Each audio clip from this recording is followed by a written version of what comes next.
ليلة دخلتي دخلت أغير الفستان، بس في الوقت ده سمعت صوت جرس الباب بيرن.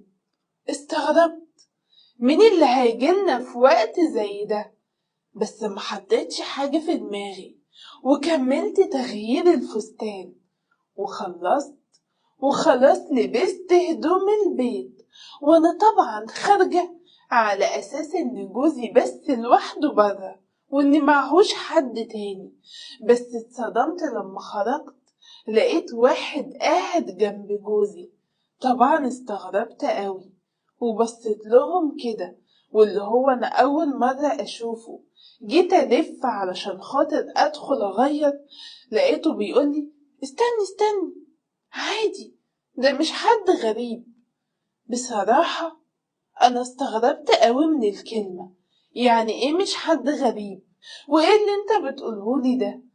قالي تعالي بس، ده مش حد غريب علشان تروحي تغيري، تعالي بس اقعدي جنبينا. قلتله إيه؟ لا طبعا، كأني مسمعتش حاجة منه. دخلت أجري على الأوضة على طول وفعلا غيرت ولبست حاجة مناسبة. في الوقت ده خرجت، بس استغربت لما ملقتهمش ان هما في الريسبشن برا. ايه ده، هما راحوا فين؟ لحد ما سمعت جوزي في الوقت ده بينادي عليا وبيقولي تعالي، ده احنا هنا في اوضة الاطفال. طبعا استغربت، طيب انا جاية.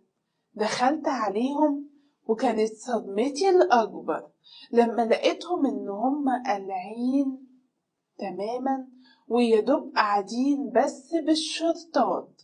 بصيت لهم كده وقلت له ايه ده، هو في ايه؟ لقيته بيبصلي وبيقولي ايوه زي ما فهمتي. يعني ايه زي ما فهمت؟ انت تقصد ايه؟ ما انا اكيد في حاجات كتير قوي خطرت في بالي، انا مش فاهمه حاجه، فهمني.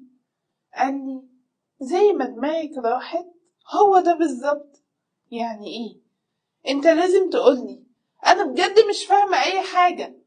قولي هو ايه اللي بيحصل ده، وانت مالك قاعدين معاه كده ليه، وايه اللي بيحصل هنا؟ قالي بصي بقى، هقولك كلمتين والحدق اللي يفهم. اولا كده، انا ماليش في الستات وبقرف منهم وما بحبش المسهم ولا حتى ابص في وشهم، بس اتجوزتك علشان اهلي اجبروني عليكي. نعم؟